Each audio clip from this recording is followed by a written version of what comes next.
We'll start the class with the Shanti mantra. Om Bhadram Karnebhi Shruniyama Devaha Bhadram Pashye Makshabhiryajatraha Stirairangaihi Stuštuvagum Sastanobihi Vyasema Devahitam Yadayuho Swasti na Indro Vriddashrabaha Swasti na Pusha Vishwavedaha Swasti nastakshorarishtanemehi Swasti no Brihaspatir Dadato Om Shanti Shanti Shanti.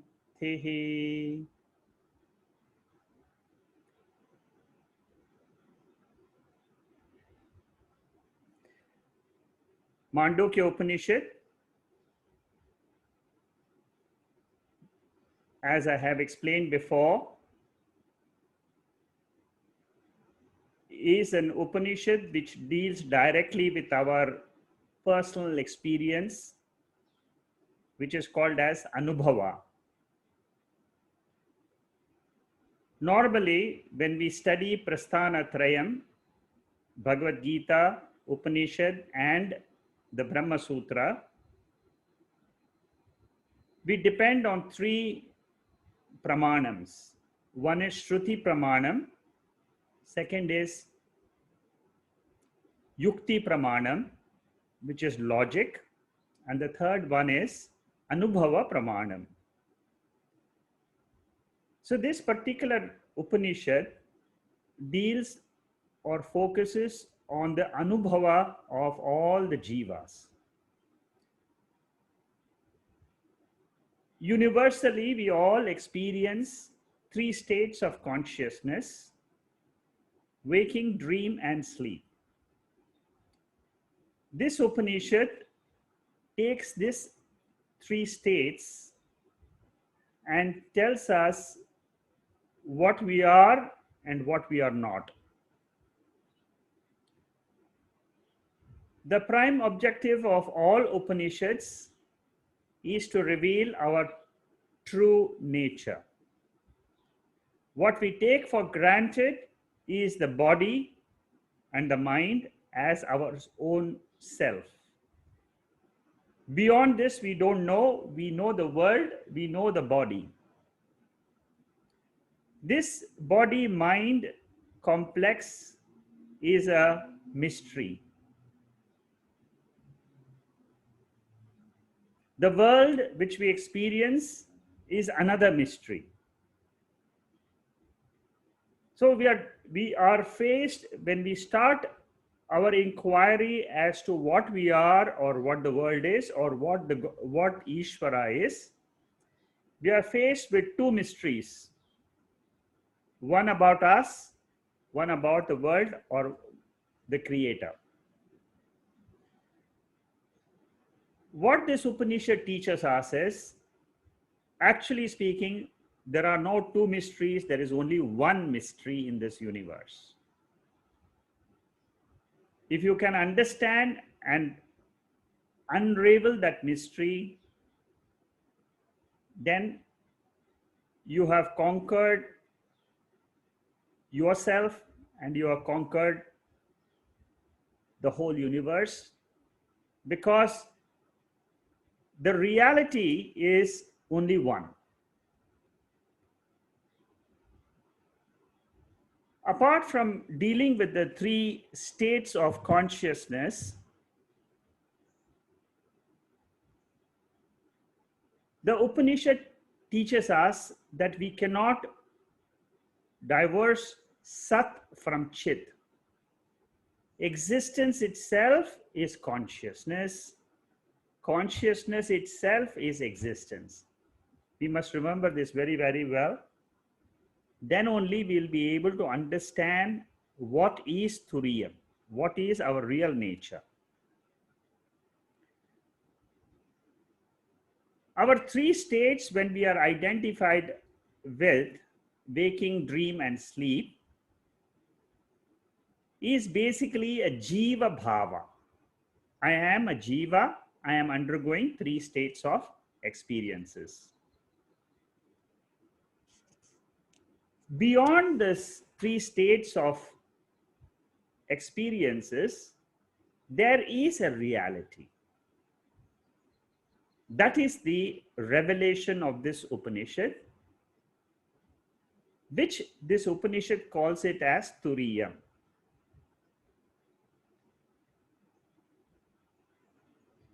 In the waking and dream states, the Upanishad takes us through the process of our experiences, and these two states are called as the Adhyaropa state.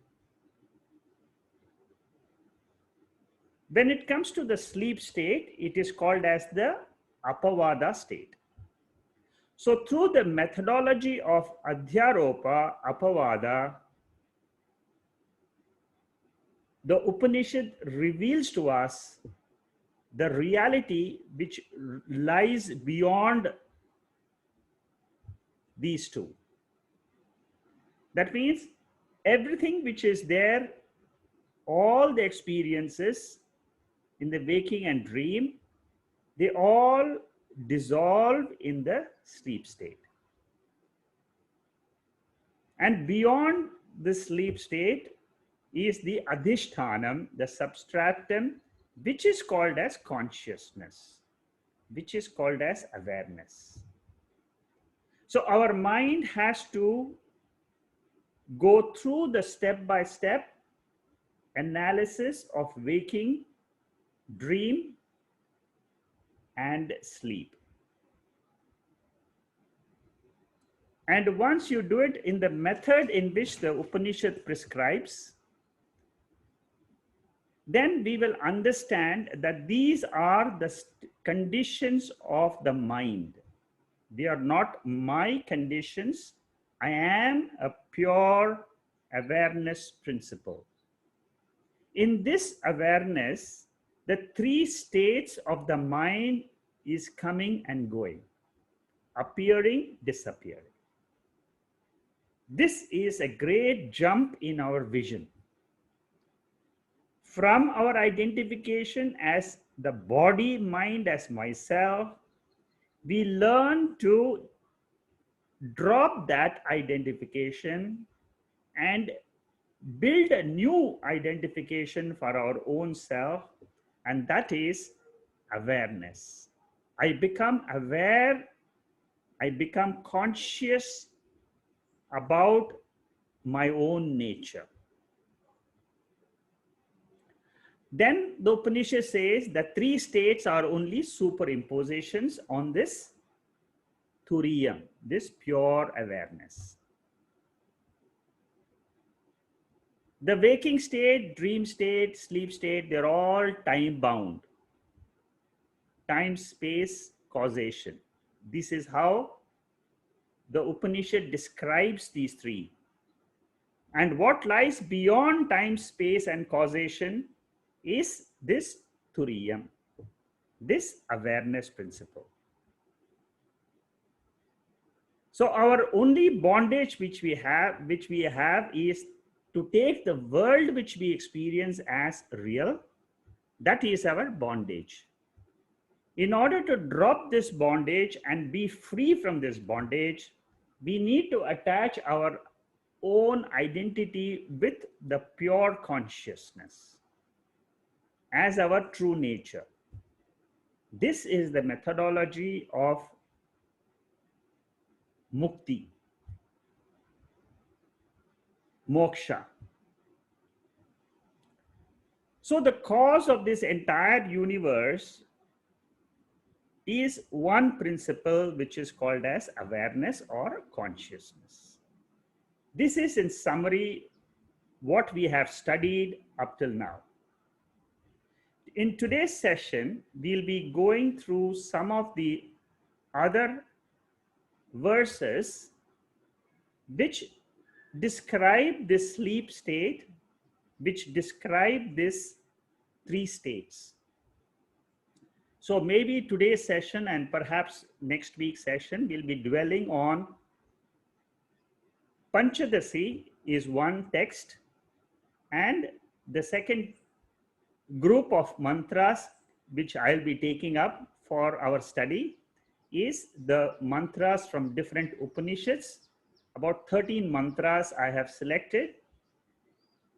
We will do this study of these mantras so that our base becomes very strong. To understand the last mantra of the teaching of this Upanishad, the seventh mantra, which is the Turiyam. So before we take up that, I have planned to take these mantras, these verses, so that our foundation of where we are, from where we are, we have to jump into a new phenomena, a new revelation, which has been a mystery for all of us till we dwell on the Upanishads. So let me go back to where we stopped last week. We finished the analysis of the sixth mantra. And here in this mantra, the Upanishad equates the jiva in the sleep state with Ishvara. Very, very important mantra. And we must note that there is the knower principle. Whenever we say knower, it means the consciousness. This consciousness in this body is that individual till now we have seen. But now in the sixth mantra, it says that it merges with the Lord. The Lord is an inner controller of the entire universe. He controls this functioning of the universe. There is a Lord, there is a controller. The universe is not running by itself. There is that mystery is solved when we understand what happens in our sleep state. And then waking up from that sleep state is what the Upanishad wants us to do. Anadi Maya. Anadi Maya means there is the power of Ishvara, which is veiling that nature, and I have to remove that veiling, that cover. And then see this Ishvara who is controlling this entire universe. And then throughout my life, I contemplate on how this merger happens and how my real nature is beyond this state, which is explained in verse number 7 of the Upanishads. Sarva Ishvara Sarvajnaha Antaryami. This is how Ishvara is being described. This Ishvara, this inner controller, is the reflected consciousness in this body-mind complex. We have used this many times, reflected consciousness, in almost all the sessions right from the beginning of Tattvabodha. I have used this term, reflected consciousness. That reflected consciousness is what is being described here as Ishvara. Ishvara in this body. This Ishvara is not only in this body, but he is all pervading. There is that power. A mysterious power is there, which controls this whole universe and then it brings them all into unmanifest condition. So when we study the Upanishads, we use the principle of Adhyaropa, Apavada, cause-effect relationship in the waking world, dream world, and we come up to the sleep state. And we say that the sleep state is the cause. After this, the Mahavakyam is taken.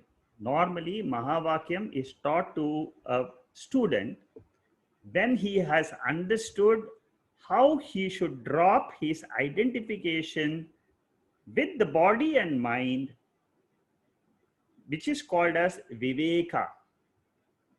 And then he learns to drop it in cognitively, which is called as Vairagya.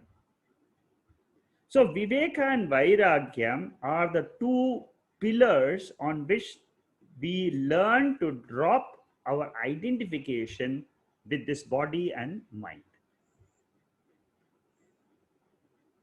And once we have done that, then the teacher, the guru says, Tattvamasi. Tattvamasi means you are not the jiva, you are that universal consciousness principle, that power. You see, I go to sleep, you go to sleep because there is a Shakti, there is a power in this body mind complex. There are several powers. We have Jnana Shakti, the power to know the entire universe, the power to know our own body, how it functions, the power to know the world, that is Jnana Shakti, there is the power. My eyes have a power, my ears have a power, my tongue has a power, my hands have a power, my legs have a power. So you can imagine our body mind complex is something which is operating with a power. Like we have the electricity which controls the incandescent lamp. Through that, when that electricity passes through the tungsten, we get light principle. And when the same electricity passes through the refrigerator, it can keep the things cool. The same electricity, when it passes through a speaker, it can enlarge the sound. So there are one electricity has got multiple powers. Similarly, in this body, we have several powers. Each one of us, we know there is a power in us. What is the mystery behind all these powers? The mystery behind all these powers is there is a universal power which is called as Ishvara. When we study the Upanishad, we graduate from our normal simple beliefs of going to a temple and praying for Ishvara, praying to that idol. That is a beginning small step we have taken, but now that small step leads us to a big jump. We learn through this mantra to see that power in us, which is the Antaryami. Antaryami is a very beautiful word. Antaryami means it is the inner controller. The 5 elements, fire, air, earth, they are inert principles. By themselves, they can't do anything. Without the power of this consciousness or awareness principle, the entire world cannot function. There is nothing called as the world without this power called awareness consciousness. That awareness consciousness will be described in the 7th verse as not conscious of the internal world, not conscious of the external world, not a mass of consciousness, but it is something different. Our mind has to travel in this way. So this is what we have studied the whole Mandukya 6 verses. In the last 20 minutes, I have summarized what we have learned so far. And the same subject matter is described by many authors, many teachers throughout the history of India. Several teachers have come and gone. They have looked at the same Mandukya Upanishad, the same 12 mantras. There are thousands of commentaries available on this Mandukya Upanishad. When you go deeper into the study, you will find a commentary is written. On that commentary, another commentary is written. Like, for example, Mandukya Upanishad, there is a commentary available of Gaudapadacharya. That is what we think is the primary commentary for us in this generation of study. Gaudapadacharya, it is available. Beautiful commentary is available, and on these 12 mantras only. So 200 mantras are written, 200 verses are written. On that, Shankaracharya has written a commentary. That means on Gaudapadacharya's 200 verses, he has written a beautiful commentary, Shankaracharya. On Shankaracharya's commentary, many people have studied and then they have written commentaries. Swami Chinmayananda has written. So many people. And then it doesn't stop. People study, they write. People study, they write. Because this is the way the knowledge has been going on from one generation to another generation. And the clarity with which this Upanishad gives us our true nature, we don't find it in any other Upanishad. This is the king of all the Upanishads. Panchadasi is a text written by Vidyaranya, and he was a scholar of the Upanishads, Brahma Sutra, and the Bhagavad Gita. What he did was, they say that he was the head of one of the Shankaracharya mutts, the Sringeri mutt. He was one of the Shankaracharya. At the same time, he was also looking after a particular area. He was the administrator of one of the regions in South India, the Karnataka region. He was an able administrator plus very well established in the spiritual study. And Panchadasi means 15 chapters. I have not discussed this text so far in my study groups, and maybe I will take up one of the chapters shortly, which is the 10th chapter of Panchadasi. What we are going to study now is a few mantras which are taken from the 6th chapter. I will run through the meanings, and then you will be able to understand, because the meanings of the verses themselves are quite self-revealing. Now here, this Maya, what is the sleep state? The sleep state is also called as Maya. And this Maya is what is being described here. And here in Panchadasi, he is referring to another Upanishad. It is called as Tapaniya Upanishad. And he says in that Upanishad, the first mantra is what I am now discussing. It declares Maya to be tamas, or darkness. So in our sleep state, what is really happening is, it is the tamoguna of Maya Shakti, which is what we are experiencing. So the sleep state is controlled not by the individual body. We all think that the body is just going to sleep because it wants to rest, it has had a good food. No. The scriptures have a different description why this sleep state comes. They say that sleep state comes because it is the prakriti. Prakriti means it is nature.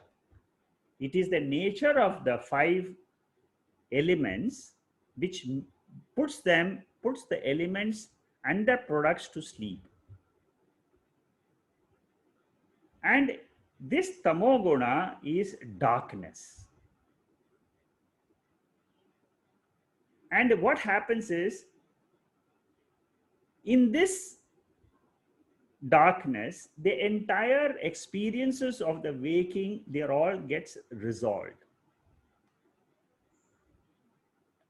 So this, but the first mantra we are looking at, verse 1 to 5, it says there is a tamoguna in the sleep state. Now, because all these mantras we are going to study from now on are all I have taken mainly to understand what is this sleep state. And it says clearly that there is an existence of Maya Shakti.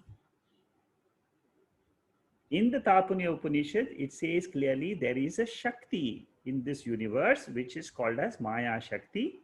And that Shakti is nothing else but darkness. So when I go to sleep or you go to sleep, what we experience is that we merge with that Shakti. Then the next verse says, the Shruti points to the universal experience of the insentient and illusory nature of Maya.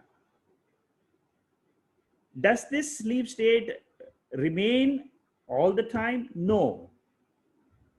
It is changing.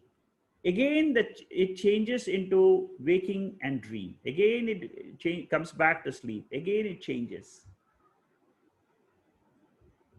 So what happens is, it says that this tamoguna experience is an insentient experience. I don't experience anything. I experience only blankness. And it is illusory. That means it is something like an illusion. What happens is, this whole waking state has gone into the sleep state. It is an illusion. That is why we say even the waking state is an illusion of that three gunas. Then the next verse says, the nature of the poet and other inert object exhibits insentiency, which is a characteristic of Maya. So it is difficult to understand this darkness principle. And the only thing we can say is it's inexplicable. That is what is said in the 128th verse. What is Maya? What is this darkness? Where does this waking state go into? Nobody knows this, and nobody can explain. This is what is happening in this world, and we are coming to understand that principle called as Maya Shakti. And this Shakti, the Shruti says, it is neither existence or non-existence. That means we can never say that this Shakti is existence, because it is changing. And at the same time, we can't say it is non-existent because it is appearing for us. All of us, we experience this. Therefore, when we say that the waking state is a mystery, we don't know, understand, the reason for that is the waking state is a product of this Maya Shakti, which is the ignorant state.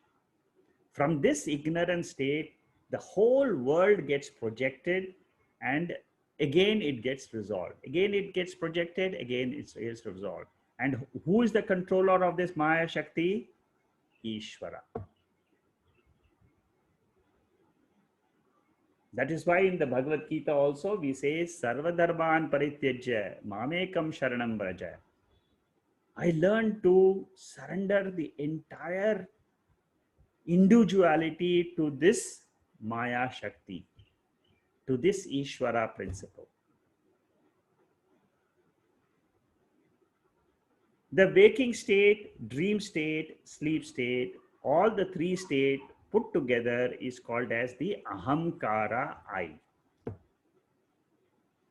This Ahamkara I surrender to this Maya Shakti. Once I learn to do this, then I am a right candidate for understanding the seventh mantra of Mandukya Upanishad. Many texts, in many advanced texts of Vedanta, this Maya Shakti has been thoroughly analyzed. Very thoroughly they go through this, but ultimately they say that it is inexplicable. So don't try to go too much into the depth of understanding the Maya, because it is a mystery. Here in the next verse it says Maya is manifest in the waking state and its existence cannot be denied. That means we all experience the beautiful world. It comes into manifestation, it goes into unmanifestation. Again, it comes into manifestation again. This is a cycle. And it is anadi, it is beginningless. Nobody can stop this cycle.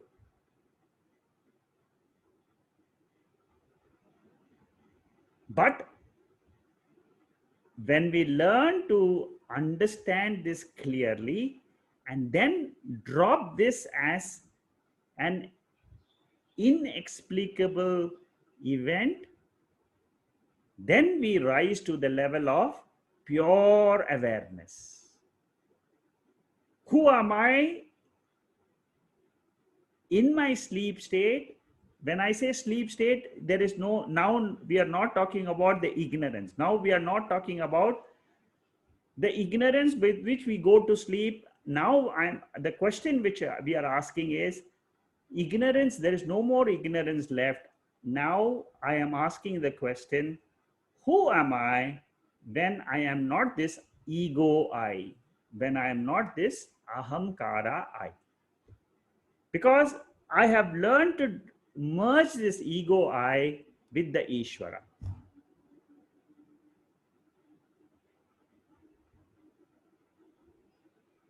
And when we do this, then the Jiva Bhava goes away and then Brahma Bhava comes. Brahma Bhava means the ego, which was the waker I, dreamer I, sleeper I, surrenders to this Ishvara principle. And now I am ready to change my direction of the journey back to my original home, which is Turiyam, which is the pure awareness principle, which is the substratum. On that substratum, the entire universe is getting projected out. It is a projection of that Brahman, that Turiyam. So the individuality with which the waker I, the dreamer I, the sleeper I was discussed is dropped. And then the Brahma Bhava comes in. This is where Tattvamasi, the Mahavakya, has to be applied. You are that. When the Guru tells us, or the Chandogya Upanishad reveals, you are that, here is where we have to apply that principle called as you are I. That means thus whatever is projecting this entire Maya, ultimately it is this light of consciousness which is self-evident, which is self-existing. So at any time, whenever I go to sleep, I must remember I am one with my original nature. I learn to drop my identifications with the world. Then what happens is I've changed the direction, and then what I say is I am the one who, I am that pure awareness consciousness principle which is projecting this entire waking and dream. This is how we understand the sleep state and the Maya principle. Then there are other Upanishadic mantras which I have just collected and put it across here. I'll quickly go through them so that you understand. See, now we understand Maya Shakti through these verses of Panchadasi. It is a very, very, it is a principle which is very difficult to explain. But in many texts, they try to understand this principle, because the beginning of our study of our real nature is when we cross this Maya Shakti. In Bhagavad Gita, the chapter 14 is very important. The Gunatita Atma, that is what we are trying to understand. The three gunas, we are learned to drop the three gunas. The tamo guna is what we are learning to drop. Prashna Upanishad very beautifully describes the sleep state. This Prashna Upanishad is interesting Upanishad because it's full of questions. There are 5 or 6 disciples who go to a guru, and each one is given a time with the guru, and each disciple keeps on asking certain questions. In the 4th chapter of that Upanishad, the student asks the teacher, what is this sleep state? And here the guru explains very beautifully with an example of, he says, like the birds retire to a tree roost, so also this jiva comes to rest in this supreme Atman.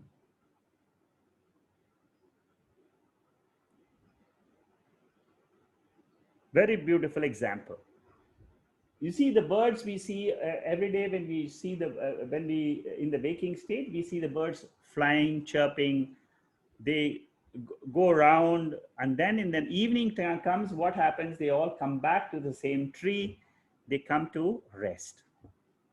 Similarly, the jiva goes out into the world of experiences and then ultimately comes to rest in this supreme Brahman, supreme Atman. This is one of the pramanams to show that in the sleep state, we are one with that Atma. And then the next mantra, it keeps, it says, in the earth, the element of all the elements, all the entire universe, which consists of all the actions, all the organs of actions, all the activities which we do, all the jnana indriyas, all the activities which we do, all of them are supported by this Atma, by this consciousness principle. I mean, you can go through these mantras in detail, but I'm just giving you just a little bit of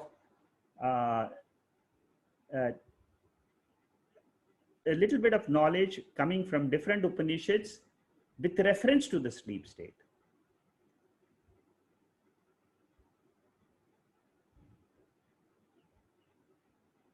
And he says here in this mantra here, this is all from the same Prashna Upanishad.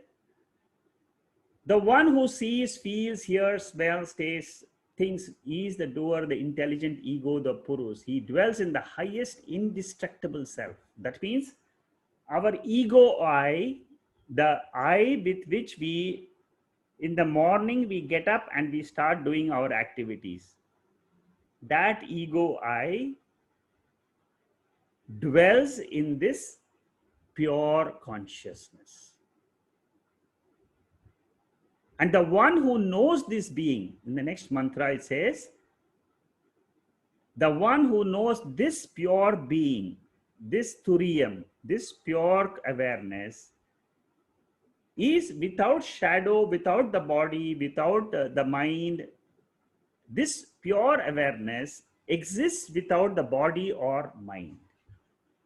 Therefore, what we can say is, there is no more seeing, there is no more hearing, everything has already resolved. And what happens is, this pure awareness lives by itself, in itself. This is that indestructible, pure consciousness, which is again described as Turiyam. The one who knows, the next mantra, the imperishable Atman. Imperishable Atman is the same as this awareness principle, in whom rests this knowing self, the ego, with all the pranas and the five elements. The one who knows this, he becomes all. Becomes all means Sarvatma Bhava. The merger of the ego I with the higher I, that is what is being described here. Chandogya Upanishad, another Upanishad. I'm just giving you some glimpses of the different Upanishads just to come back to this understanding of the sleep state. You can go and study these Upanishads.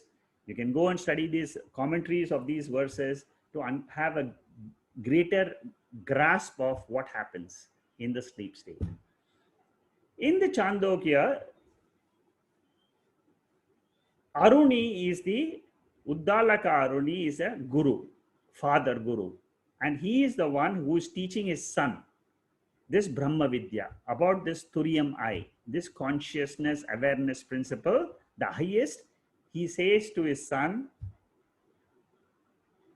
let me teach you the concept of deep sleep. And what does he say there? When a person is said to be sleeping, O Saumya, he becomes one with the Sat existence and he attains his real self. He is sleeping, he is then in his self. He is sleeping to the world in which he thought was real, but now he is identified with his own nature, which is pure consciousness.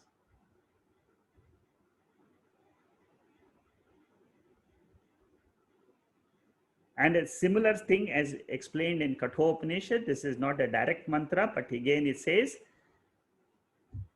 I will explain the mysterious ancient Brahman and what happens to the soul after death. What happens is, it merges with the same awareness. Kaivalya Upanishad has a direct revelation of it. It analyzes the three states of consciousness like the Mandukya Upanishad. And what does it say here about the sleep state? It says that after doing the deeds of the waking state, that jiva comes back to the dream or the waking state. And then what happens? He is resolved in this substratum, in the pure consciousness. So here in this Kaivalya Upanishad, what it says is, the substratum is this pure awareness.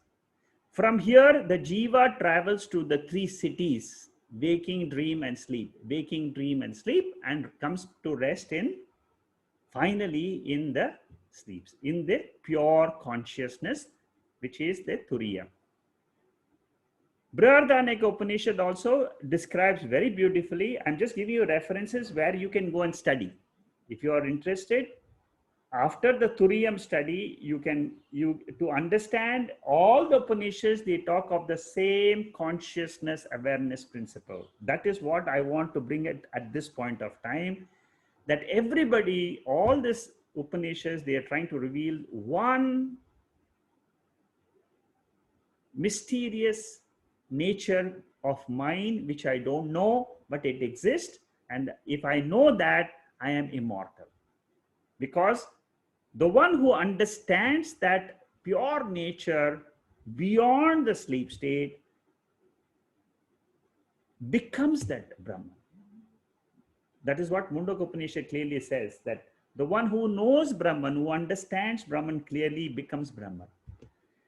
In this Brihadaranyaka Upanishad, when again it refers, the second chapter of Brihadaranyaka Upanishad, Ajata Shatru is the student there. Yajnavalkya is the teacher, and then there, what happens is, when this being is full of consciousness, all the organs it absorbs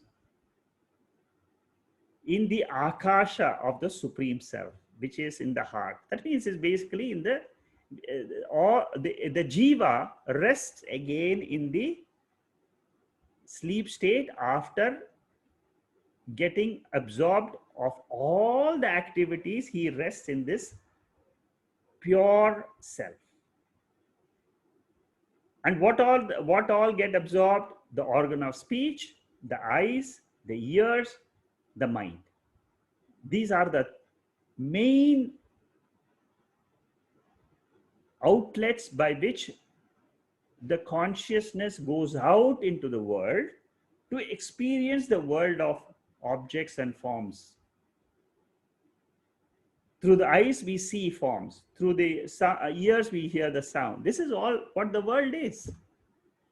So ultimately, what we have to understand is that the world is experienced by the sense organs. When this power of consciousness, awareness, flows out through the mind, that is the electricity principle. That is the ultimate goal of our study. Through different means, we try to backtrack to our journey back to our original house. Our original house is not where we live. Our original house is the pure awareness. Through the spiritual study, I understand that I am not the body or mind, but I am that pure self, and I try to learn how to go back to my real nature.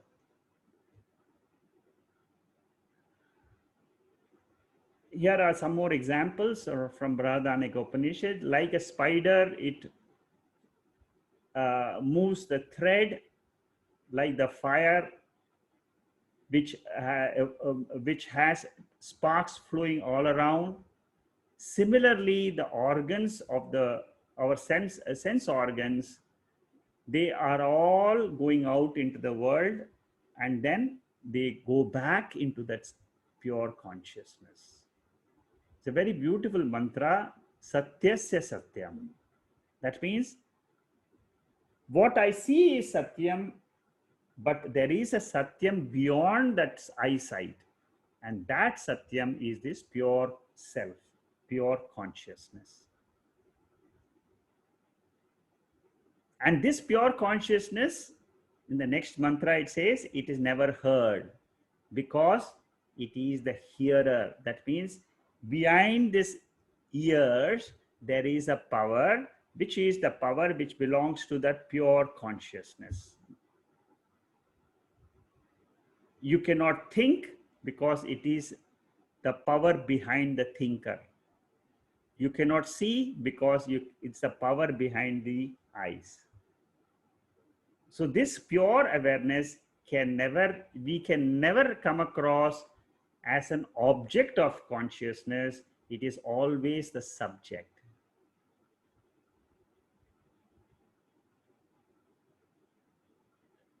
Then the next mantra here, from the fourth chapter, very beautiful chapter, Swayam Jyoti Brahmana of Brihadaranyaka Upanishad. See what it says about the sleep and the dream states. What it says is, at the end, it comes in touch with the pure awareness.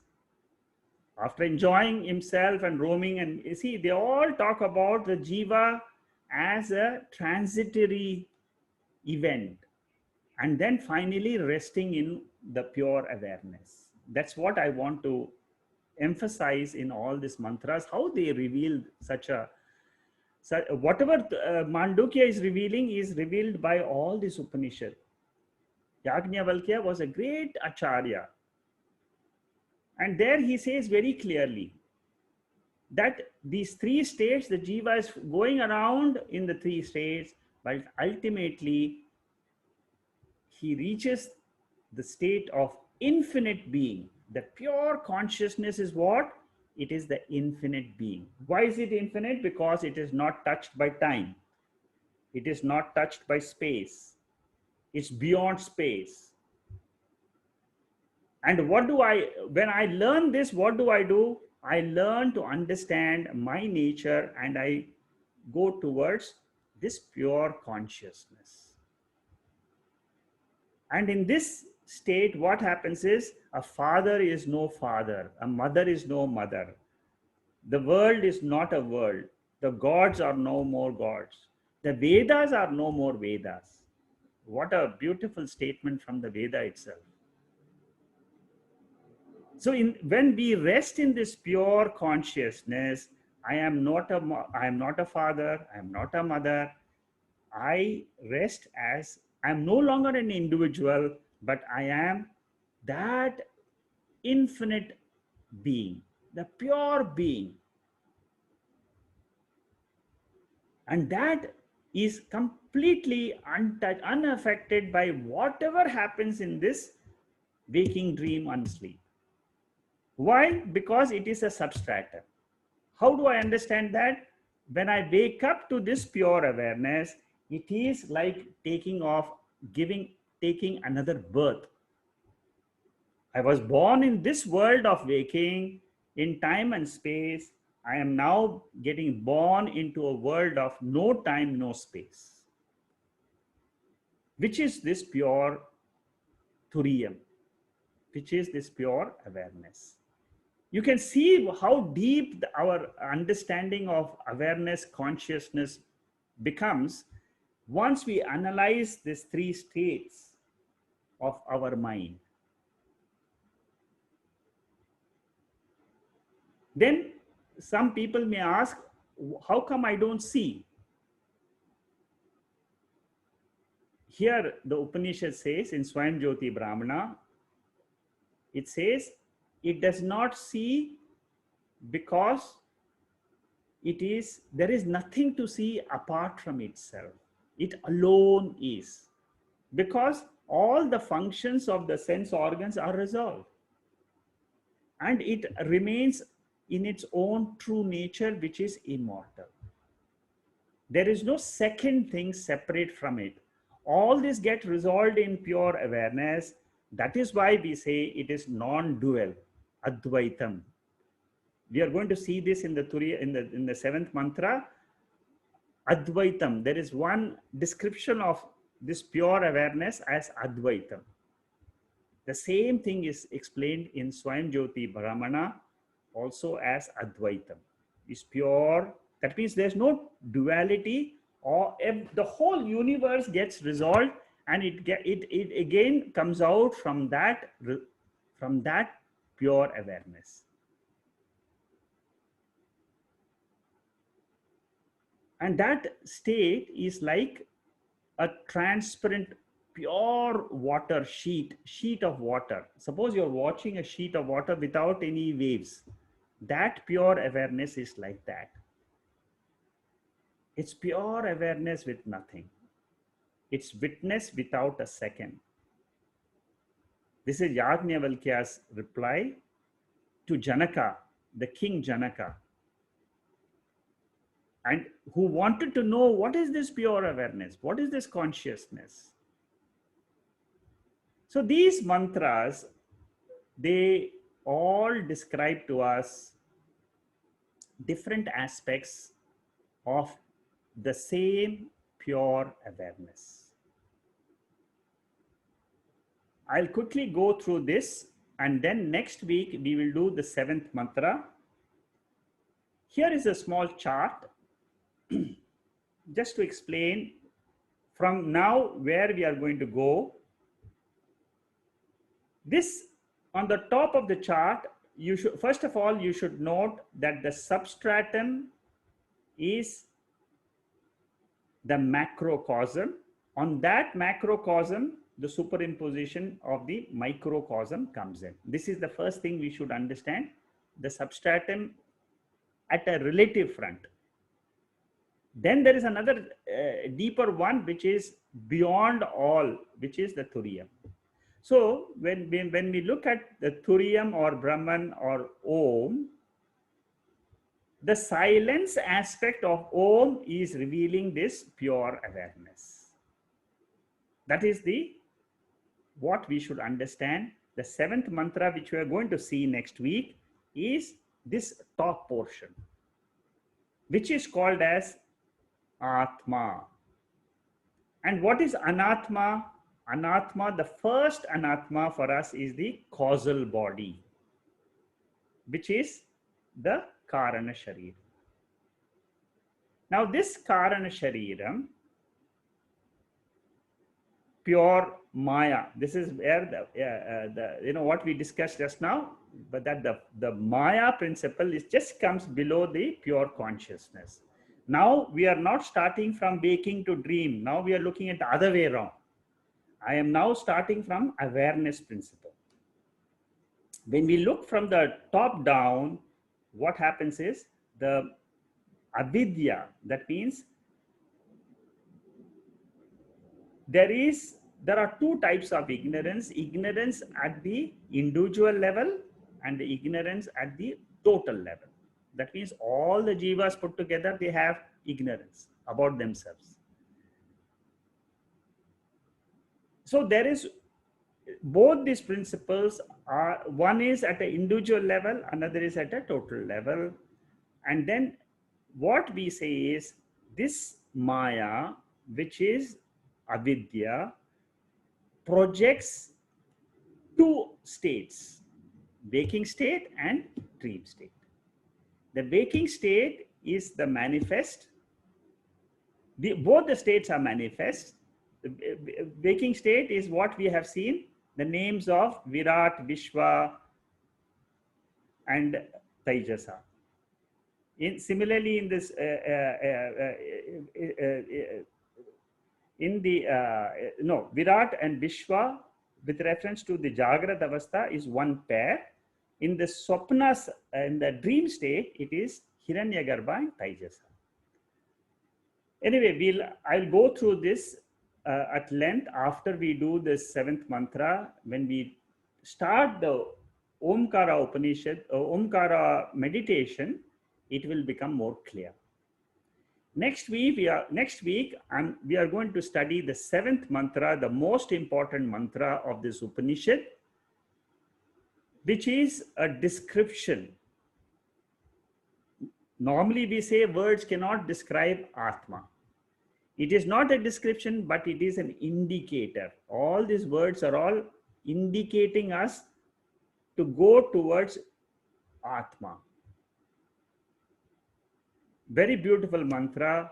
And this is the mantra which will tell us you drop the waking state, you drop the sleep state, you drop the dream state, and then it will say it is unthinkable, indescribable, but what it is it is Shanti. It is the pure silence. It is not the relative silence of sound and silence, but this is the absolute silence, which is called as Sakshi.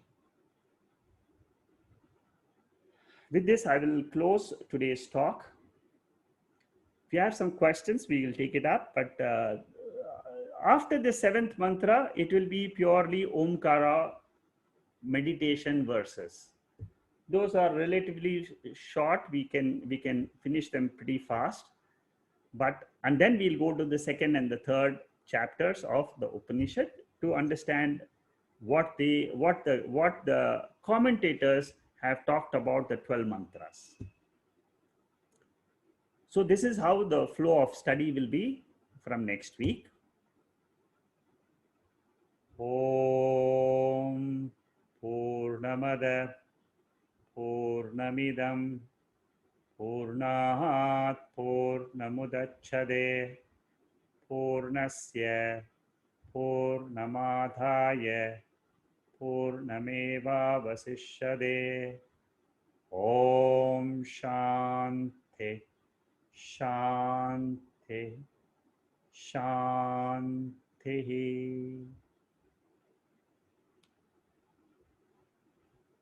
Okay, there's a good question here from Hari Pillai. If I am Brahman, how can I merge with Maya at sleep?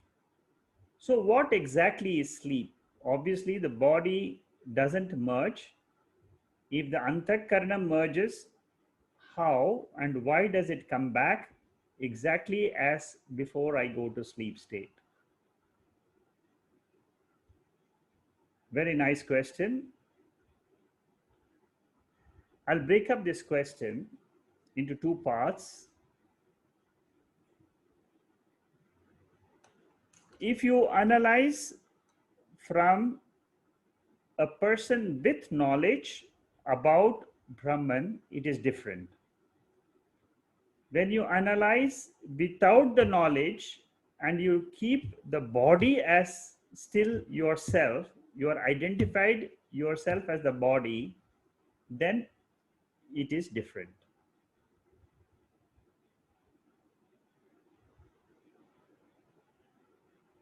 What we should understand is, who is the sleeper? That's the main question.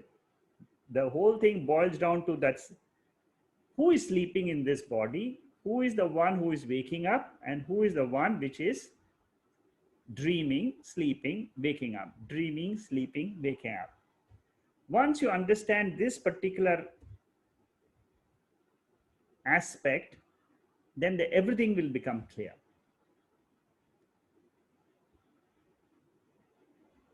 The main thing we should understand is it is the mind with reflected consciousness. That is the jiva.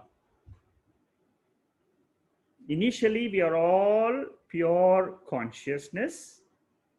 If you understand that I am pure consciousness, I am Brahman, I am the reality in which all this is coming and going, then you are completely aloof. Then it's like saying this Brahman is like the waker compared to a dreamer. Take an example of dreamer and waker. The dreamer in dream thinks that he is completely having a world of his own, till he drops his ignorance about the wakerhood. On waking up only, you know that you were the waker, and this waking mind was the real mind which was projecting all this dream world. So this waker is what? It is that consciousness principle together with the mind. It is one of the states of the mind. Very important point. You should understand this. This body is attached to a mind. You cannot separate the body and mind at all. Throughout our life, birth in the Shruti is defined as Sthula Shariram Samyoga with Sukshma Shariram. That means the gross body associates with a particular subtle body. That is called as birth. And what is death? Death is Sthula Shariram Viyoga with the Sukshma Shariram. Viyoga means separation from the mind. Complete separation. There is a mind. If you want to know what the mind, just before you get up in the morning, close your eyes before you get up. At that time, you are totally aware of yourself. Test it out. It's an experiment. Then before you get up in the morning, this is an experiment you can try. All of you can try. The moment your mind wakes up, you see, the first thing what happens is, okay, you may put an alarm, you may hear a sound, and then you wake up with the sound. What you do is, don't open your eyes. Let your mind, let you just remain in the same state. As soon as you wake up, first you are aware yourself, self-awareness. Before that, you were a sakshi. You were a sakshi means you were a witness to the sleeping mind. But the mind has started throwing thoughts. Observe this fact. This is an experiment to prove that you and the mind are two separate. Many people don't know how to understand what is this mind. I look at, see, this experiment you cannot try after you have woken up and after you have started seeing the world. This experiment must be done before the sense organs start operating. Each one of you will be a witness. That means I am a conscious person. I am a pure awareness in which I am seeing my own thoughts, my own mind. This mind has got a gross body. This samyoga means birth, means a mind takes, a baby is born. What happens when a baby is born in a family? A particular mind has entered into a sthula sharira, and then it gets born. And then it starts the whole activity, the journey of the body becomes, the body grows, the body takes a shape, and the body keeps on growing. It has growth, but it has got declension, it has got destruction. So it is, what we are talking is of the growth of the body. The body gets born, body dies in this physical world of time and space. It is not the mind. The mind just leaves and then travels to another body. That's all. I am not bothered about both these, neither the gross body nor the subtle body. My aim in this study is the awareness, consciousness principle. I learn to understand I am that pure awareness. And what happens is, then when this awareness builds up in my conscious level, then what happens is, even when I'm in the waking state, there is a distance created between me and my mind. Distance between awareness and mind. So to come back to your question, what happens is, how can I merge with Maya at sleep? One very important point you should understand is, you don't have to merge. It is not under your control. Sleep state, waking state, and dream state is not under our own physical control. It is Ishvara's control. The controller is Ishvara. It is Ishvara who will make this mind merge. with Brahman in sleep. It is Ishvara's responsibility, it is not our responsibility. And to all of us, this is what happens. That is why we strongly believe Antaryami. There is an Ishvara. And it is said in the Upanishad, it is not something which I am trying to reveal. It says that in the sleep, we are all one. There is no proof for this other than the Upanishads. You cannot apply logic in this. It happens. This is what it is. This is the creation. This is the resolution. This is what is the nature of the world, as described by the Shruti. That is the first point. The second point, what exactly is sleep? The sleep is a condition of the mind. When the mind wakes up, this is again said by the Shruti only. There is no other proof. No scientist can go and say that this is what is happening in sleep, this is what is happening in dream, this is what is happening in waking. No, all this is said by the Shruti. It is said by the Upanishads. This is a Paurusheya Vishaya. It is not intelligence coming from a human mind. It is cosmic mind. The Vedas are not from a human mind. It is coming from Ishvara. So what exactly happens in sleep is the mind resolves. Like the birds, I gave the example of how birds, they have become tired. See, the mind keeps on enjoying in the world. It becomes tired of the world. It wants to just go and rest.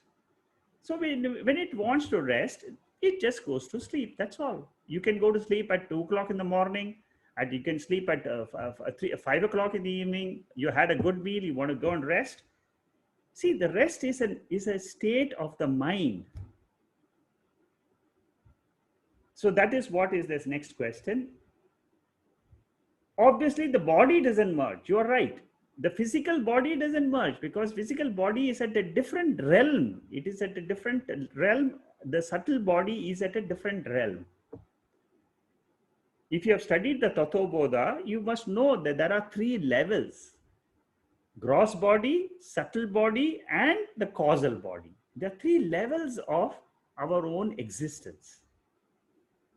So in the sleep state, it is we are at the causal sharira. That means there is a causal body. That causal body is called as ajnanam or maya. Each body, the ignorance in us.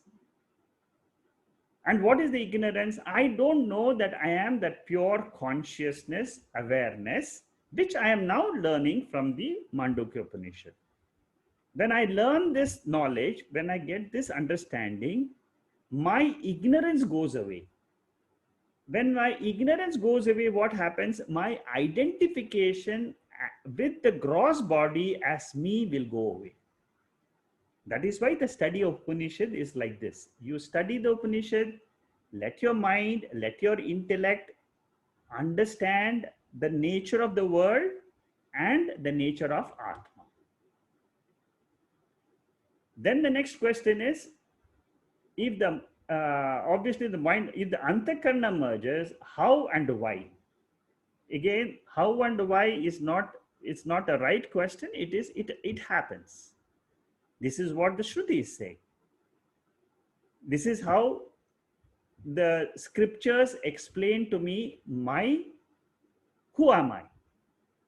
You see, it is trying to teach me I am that pure consciousness, in order to teach me that I am the pure awareness, which is immortal, which is always existent, always there, always there, always there. I am there in waking. I am there. This, who is aware? Who is this I? I'm talking about the awareness. I as the awareness am there in waking. I as the awareness am there in the dream. In the dream, the light in which the dream is seen is my light. That is the light of consciousness. That is the awareness. when I said do that experiment in the morning, it is the light. You see, at that time when you close your eyes, you should say, I am that light of consciousness, awareness, which I studied in Mandukya Upanishad yesterday. I can now see that light is there in this body, and I am that light. In my light, what is coming is the thoughts are coming. I can see the thoughts. The thoughts are seen only by the light of consciousness.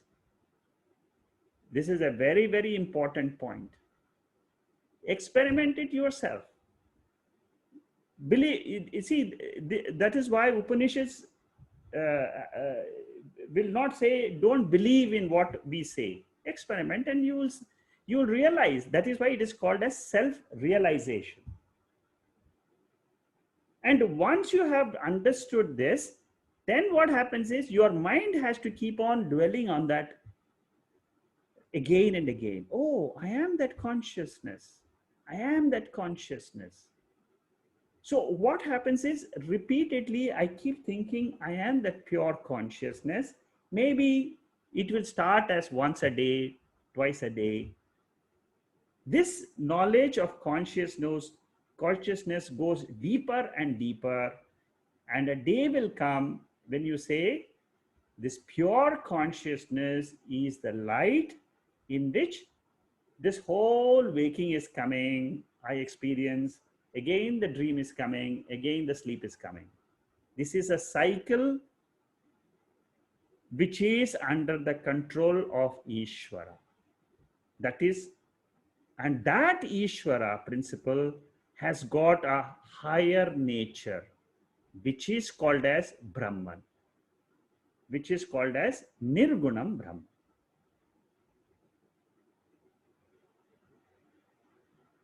So is it clear? I hope it's clear. Otherwise, you'll have to, this is a good question, but it has to be contemplated. You have to think about it. You've got to let this sink, let this knowledge sink. Okay, then Akshay has sent a very beautiful quotation. Brahma satyam jagan mithya jivo brahma ivana paraha anena vedyam. Okay, what it says is Brahman is real, the universe is mithya. It cannot be categorized as real or unreal. See, when we say it cannot be, this is what is the meaning, this is what we are trying to understand. That there is a power which is called as Maya, which is projecting the whole universe for me. Initially, when I say the projecting for me means I'm taking at a junior level, when I'm starting to learn Vedanta. Once I have understood what is that power, then my whole vision changes.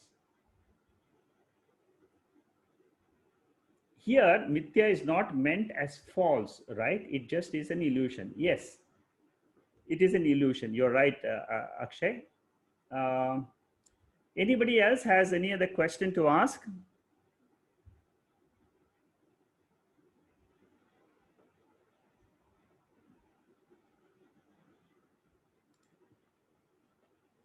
Anybody has a question to ask at this stage? I will ask Shanmugam to allow each one of you to unmute. You can ask the question. Segaji. Baba, yes. I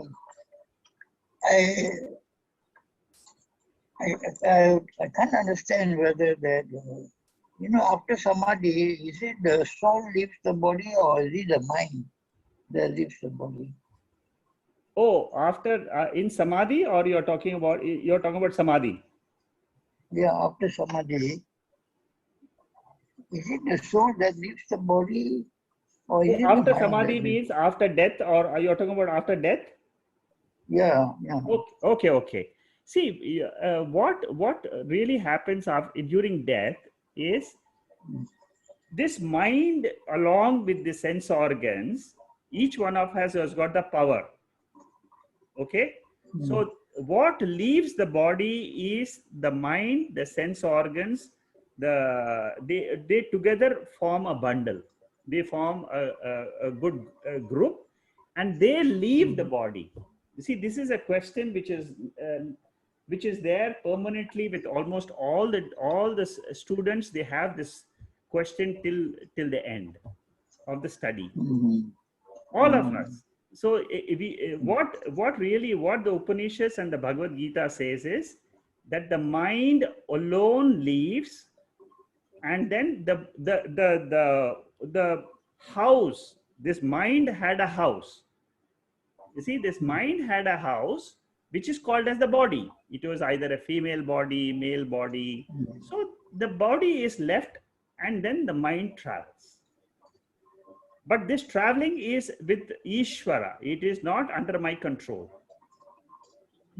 Okay, so when I'm looking at understanding this study, I should learn up to a certain point about this mind. After that, drop the mind. Don't dwell too much about travel and death and nothing. You just focus your attention on Atma. What doesn't travel is Atma, the light of consciousness. If you ask what is that light of consciousness, I will ask you, it is the light in which you experienced your dream in the night yesterday. Yesterday you had a dream? Okay. Now what was the light in which you experienced? That light is called as awareness. That light is called as consciousness. The same light is there even now. In the waking state, it is there. But it gets hidden. That light never changes. That is my pure state. You keep on thinking, I am that pure light of consciousness, and that is what I am in my sleep. Ultimately, when I go to sleep, Maya, the Shakti, there is a power which is covering my nature. And by this study, what I am doing is, I am removing that cover. When I remove this cover, what happens? Then I say, I am that pure awareness which was aware of the mind in sleep. You see, now, before the study, we don't know about all this. We don't know about that light of consciousness. But now, after the study of Mandukya Upanishad, what happens? It says, yes, there is a light. And that light is an eternal light. It is the pure light in which all these experiences of not only the dream, even the waking state is coming and going. This is only for the purpose of trying to understand what is my real nature. Where does this body come every day and enjoy this world? And where does this body resolve? There is a higher principle which I don't know. The Upanishad is telling me there is a mystery. And this mystery gets resolved, the secret is open to you. What is the secret? The secret is this body which I'm thinking is so real in this world. In the waking state, I'm eating, I'm going around, I'm doing so many things which are enjoyable. I enjoy good food, I enjoy good TV shows, I enjoy my company of all my relatives. All that is what it is, like a dream. Exactly like it was in my sleep state. I had a dream, right? Today, for example, if I ask you, what happened to all the activities which you had yesterday? Isn't it like a dream? Right now, those activities are all gone. It's like a dream only. Yesterday, the whole day, I had wonderful things. And today, as of now, again, tomorrow, if I ask you, how was the class yesterday? Oh, was there a class yesterday? You will ask me. How was it? I don't know. It was just came and went. Now, this is called as Maya. This is called as the illusion. And this is what we need to drop. You see, the reality which we are attaching to this waking and dream and sleep, we say this is all passing. It just comes. It is like the movie which I see in a TV or in my mobile. I keep looking at all the pictures which come and go, come and go. But ultimately, I should know all these are coming in a screen of the mobile. And what is the screen? I am that pure awareness. You have to learn to separate the body, mind, and this awareness. That is why I said before you open your eyes in the morning, just think of God. Just say there is the God is there in this body. That God is revealing to me the thoughts. I am one with that God in sleep. That's all. That God, you will come to realize it in your mind. I give you guarantee you will realize it. Only thing is when the sense organs are open and suddenly you are thinking, I should do this, I must buy milk, I must cook this, I must do that, I must eat this for breakfast. You forget that consciousness. Throughout the day, you forget about that pure awareness. And then you get involved with the world because the sense organs are open. This is the way the Lord has created us. All of us go through the experiences same way. This is what is called as creation. This is what is called as samsara. This is what we call it as experience of life. But that power which is there, that you see, this pure awareness, this consciousness is a tremendous power. Ultimately, it is the Lord. See, it is a very, very, and then what you are saying is, I am dropping my body and mind, my lower nature. I am now joining with that pure consciousness, which is the higher nature, which is revealed to me by the Upanishads. Okay. Anybody else has a question? But Secretary, in the early studies, we were told that it's the soul that meets the super consciousness, right? Our soul, right?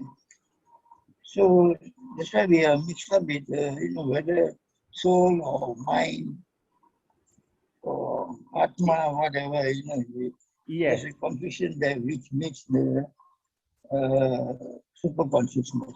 Right? Yeah. See, what you call as super consciousness is nothing else but awareness. That pure Atma, which you call it as God. What you call it as soul, normally what you call it as soul is the mind. The mind, see, the mind is what we are all experiencing as I. You see, our individuality is all based on the mind. The body is made up of organs, it has got liver, it has got a heart and all that. It is not your individuality. It just gives you a form to you. But the real individual, that Babu Bhai, when you say I am Babu Bhai, it means it refers to the mind. And that is what you normally will say, that is the soul which leaves the body. Okay? Okay. Very good. Anybody else has a question? Sir, vanakkam. Yeah, Ramesh, tell me. I just wanted to elaborate on what Babu Bhai just said. You were talking to him. Yeah. That when the mind, which is when at depth, that the body leaves, and the mind is the one which leaves the body. Because that is one, the mind is the one which is this vasanas and vrittis and what we have in the mind, right? So that mind is that individual I merges with that, the big I. And the I is the one which is the soul, right? So when at depth, this with the soul, the mind also comes. So all those vasanas and vrittis, when the soul takes on another body, that travels with that, right? Yes. So this is what I just wanted to understand, because when you said that the soul doesn't travel, so basically when the soul travels, it travels with the mind. So the individual I and the cosmic I travel together. Yes, you're right. The reflection of the cosmic I. It is not the original I. The original consciousness I will never travel. It is that is why we call it reflection. For example, in a pot of water which is kept outside, the reflection of the sun is there, and you Yeah. move the pot from this one room to another room, or one place to the next place, it is the pot which is moving along with the water. The pot, the reflection is there in the water. Yes. The mind is the mind is the water. Reflected. The mind is the water. The reflection of the sun is falling on the mind. That sun is the consciousness. It is always separate from the water and the mind. So, the water and the reflection. The soul, when you say that I learn to understand my nature. Yes. What does it mean? It means till now I have been thinking I am this mind. Yeah. Okay. In my mind, there are two things. It has got a thought, it has got consciousness. The thought aspect and conscious aspect is today merged in the mind. Through this study, what I understand, I try to break that mind into two parts. One is the thought part, another is the consciousness part. When I do this, I try to first of all differentiate Atma and Anatma. That means Atma portion of the mind is the reflected consciousness. Got it. I try to separate that. The moment I try to separate that, immediately what happens? This reflection, where does it go? It merges with the original consciousness. Because the mirror is gone now. Yeah, the mirror is gone, right? When the mirror is not there, can you see your face? You cannot. You cannot. So similarly, that is what is happening in sleep. That mirror of the mind was reflecting the original face. When the mirror is gone, that reflection, what happens? That reflection has gone and merged with the self, with the Ishvara. Got it. And there is no more, nothing. You don't experience any world. You don't experience the body. You don't know who you are. That is this principle which this sixth mantra is trying to explain, and says that you are one with Ishvara in sleep. The sleep state. And death is the extension of the sleep state. Yes, death is what? Death is nothing else, but it is like a sleep state. What happens in death is, in sleep, for example, I ask you, what is the condition of your mind? You will say, I don't know. Because it's the absence of any experience. Yes, it's absence of experience. What is the condition of your heart, your liver? Are you aware of it? No. No, but it is there. It is there. But then whether it is there or not there, it doesn't make any difference to you in sleep. Exactly. The same thing happens in death.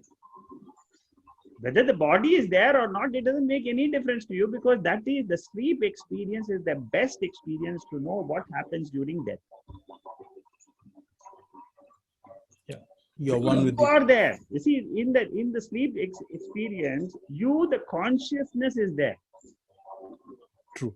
And what they are saying is, in the next day morning, you say, yes, I slept very well. When you say I slept very well, you are referring to the mind which went to sleep well. You're the witness to the yeah, but then you don't know there was a consciousness which was witnessing that ignorant state of the mind. So ignorant state is illumined or is revealed by the same consciousness. The revealed state of the mind, which is waking state, which is the knowledgeable state. See, for example, waking state, you have full knowledge of the world. Yeah. So, which is called as the sattvic stage. So the gunas are the one which is basically the mind, and the body is basically coming from the three gunas. Again, go back to the study of the Bhagavad Gita. Got it. See, the mind is what? Mind is it is made up of sattva guna. Sattva guna. So basically what happens is that sattva guna aspect is covered by tamo guna in sleep. Got it. But what happens to the gunatita Atma? It is always there. That Atma consciousness is always there. If you can pick up this particular point, Atma, the pure awareness, is aware of ignorant state of the mind in sleep. Atma is aware of the knowledgeable state of the mind in waking. Oh, okay. So I am that pure Atma which is aware of both the states. The ignorant state is called as unmanifest state. The knowledge state, the waking state, is called as the manifest state of the mind. Of mind. So the mind has got manifestation, unmanifestation. This cycle happens every day. Every 24 hours, this manifestation, unmanifestation is happening. Manifested is the waking state. Yes, the mind manifests, and then the whole thing, the whole waking state, all experiences come and go. But if you really ask each, suppose you really try to find out, why did I experience this today? You will end up with a question, you will end up with a blank answer. Yeah, question. Any event of the day, you ask this question, what happened? What was this experience I had? Why did the thought come? Why did this thought come? That's the a problem question. is, it is not under my control. It is the controller. Under the controller of this thought is that Karana Shariram, that Ishvara is the Antaryami. Karana Prapancha. That Antaryami, that Ishvara who is there in this body as the reflected consciousness, he is revealing to you the mind. Got it, sir. Oh, I got it. See, this is the way you understand the whole experience of life. Yeah. And then you learn to understand how I can drop and be the pure consciousness, which is called as moksha. I got it. Very good. I'm good. You have gone to such depth. Well done. Thank you. Anybody else has any other questions?